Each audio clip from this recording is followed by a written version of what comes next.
السلام کے معجزات میں سے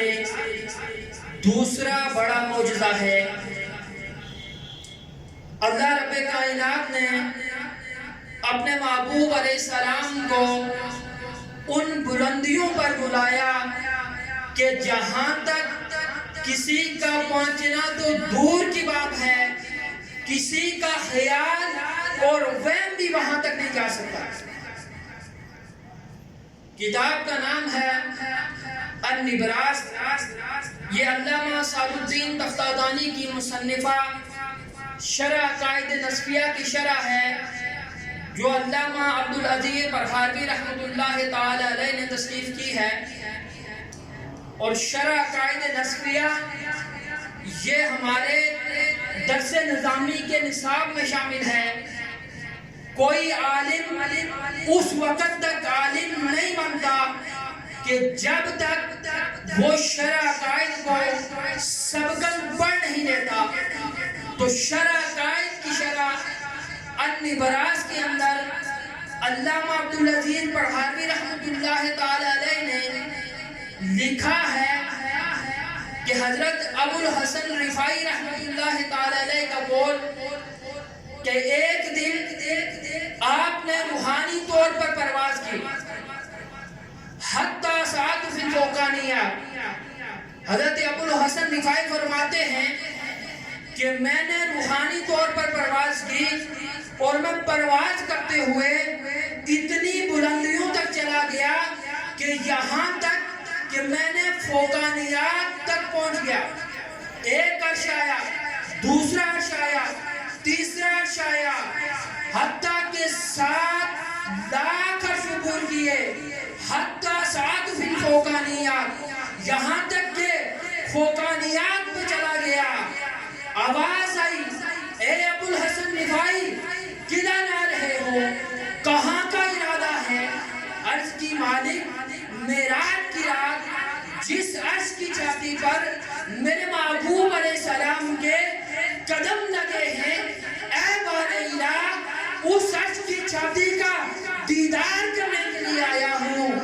آواز آئی، ارجی لا وصول لکا،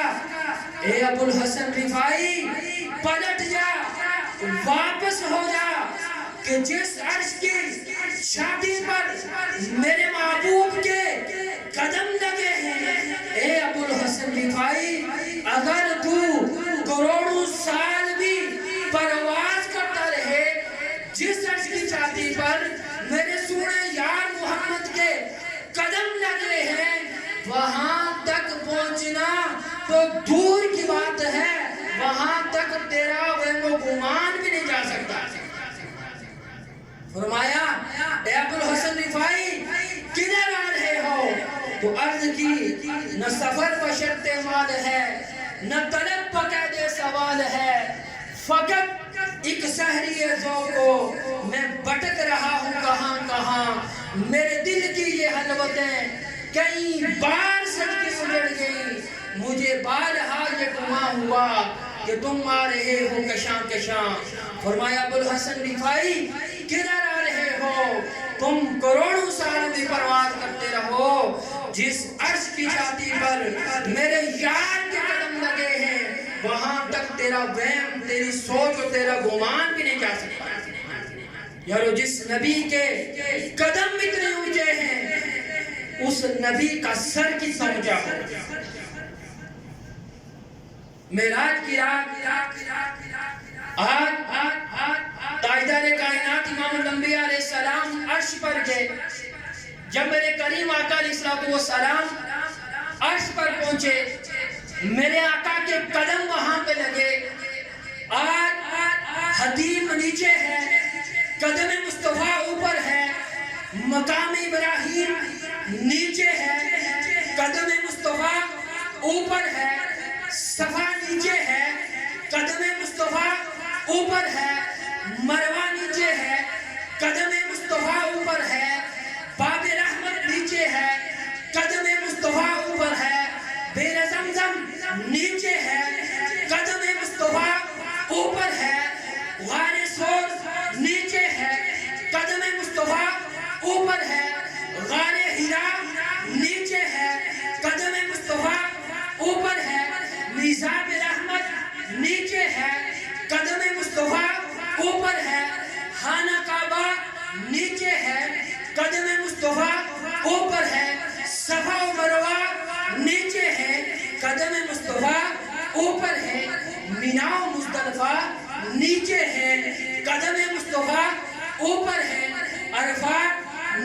ہے قدم مصطفیٰ اوپر ہے، شش جہات نیچے ہیں قدم مصطفیٰ اوپر ہے، 14 طبقات نیچے ہیں قدم مصطفیٰ اوپر ہے، ساری کائنات نیچے ہے قدم مصطفیٰ اوپر ہے، آدم نیچے ہے قدم مصطفیٰ اوپر ہے، یونس نیچے ہے قدم مصطفیٰ اوپر ہے، ابراہیم نیچے ہے قدم مصطفیٰ اوپر ہے، اسماعیل نیچے ہیں قدم مصطفیٰ اوپر ہے، یحییٰ نیچے ہیں قدم مصطفیٰ اوپر ہے، زکریا نیچے ہیں قدم مصطفیٰ اوپر ہے، یوسف نیچے ہیں قدم مصطفیٰ اوپر ہے، یعقوب نیچے ہیں قدم مصطفیٰ اوپر ہے، ہارون نیچے ہیں قدم مصطفیٰ اوپر ہے، یونس نیچے ہیں قدم مصطفیٰ اوپر ہے، ہارون نیچے ہیں قدم مصطفیٰ اوپر ہے، الیاس نیچے ہیں قدم مصطفیٰ اوپر ہے، موسیٰ نیچے ہیں قدم مصطفیٰ اوپر ہے، عیسیٰ نیچے ہیں قدم مصطفیٰ اوپر ہے، کوئی طور نیچے ہے قدم مصطفیٰ اوپر ہے، بیت المعمور نیچے ہے قدم مصطفیٰ اوپر ہے، حور و قصور نیچے ہیں قدم مصطفیٰ اوپر ہے، غلمان نیچے ہیں قدم مصطفیٰ اوپر ہے، سارے آسمان نیچے ہیں قدم مصطفیٰ اوپر ہے، کل جہان نیچے ہے قدم مصطفیٰ اوپر ہے، جبریل نیچے ہیں قدم مصطفیٰ اوپر ہے، میکائیل نیچے ہیں قدم مصطفیٰ اوپر ہے، اسرافیل نیچے ہیں قدم مصطفیٰ اوپر ہے، اسرائیل نیچے ہیں قدم مصطفیٰ اوپر ہے، سدرۃ المنتہی نیچے ہے قدم مصطفیٰ اوپر ہے، حوض کوثر نیچے ہے قدم مصطفیٰ اوپر ہے، رضوان نیچے ہیں قدم مصطفیٰ اوپر ہے، جنت کے باغات نیچے ہیں قدم مصطفیٰ اوپر ہے، فردوس بری نیچے ہے قدم مصطفیٰ اوپر ہے، آج عرش نیچے قدم مصطفیٰ اوپر ہے۔ اے تغسطین مل کی مسجد میں آنے والوں، مجھے بتاؤ کہ ساری کائنات مل کر جس نبی کے، جس مصطفیٰ کے قدموں کی بلندی کا احاطہ نہیں کر سکتی، اس مصطفیٰ کی اپنی عزت و شان کا عالم کیا ہوگا؟ یہ معراج کی رات کہ سب کچھ نیچے ہے، میرے مصطفیٰ کریم کے قدم اوپر ہیں۔ اور معراج کی رات اللہ رب کائنات نے معبود کو جو سب سے بڑی نشانی اور سب سے بڑی دولت جو عطا کی، وہ اللہ رب کائنات نے اپنے محبوب علیہ السلام کو اپنا دیدار عطا فرمایا۔ معراج کی رات اللہ رب کائنات نے امت محمدیہ کے لیے 50 نمازوں کا تحفہ عطا کیا۔ اللہ رب کائنات نے اس امت محمدیہ کے لیے 50 نمازوں کا تحفہ بھیجا۔ حضرت انس بن مالک رضی اللہ تعالیٰ عنہ سے روایت ہے کہ حضرت ابو ذر غفاری رحمۃ اللہ تعالیٰ علیہ فرماتے ہیں کہ اللہ کے محبوب علیہ السلام نے فرمایا کہ میری امت پر 50 نمازیں فرض کی گئیں۔ یہ تحفہ لے کر جب تاجدار کائنات امام الانبیاء علیہ السلام واپس پلٹ رہے تھے تو چھٹے آسمان پر جناب موسیٰ علیہ السلام سے ملاقات ہوئی۔ جناب موسیٰ نے پوچھا، اے محبوب علیہ السلام، اللہ رب کائنات کی طرف سے کیا انعام لے کے آئے ہیں؟ اللہ نے کون سی نعمت عطا فرمائی ہے؟ فرمایا موسیٰ، اللہ نے 50 نمازوں کا تحفہ عطا فرمایا ہے۔ جناب موسیٰ علیہ السلام نے عرض کی، یا رسول اللہ، آپ کی امت 50 نمازیں نہیں ادا کر سکے گی، کیونکہ جناب موسیٰ علیہ السلام بنی اسرائیل کا تجربہ رکھتے تھے۔ فرمایا محبوب علیہ السلام،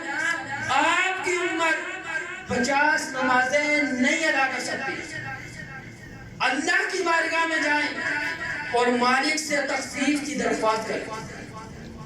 جناب موسیٰ علیہ السلام نے عرض کی،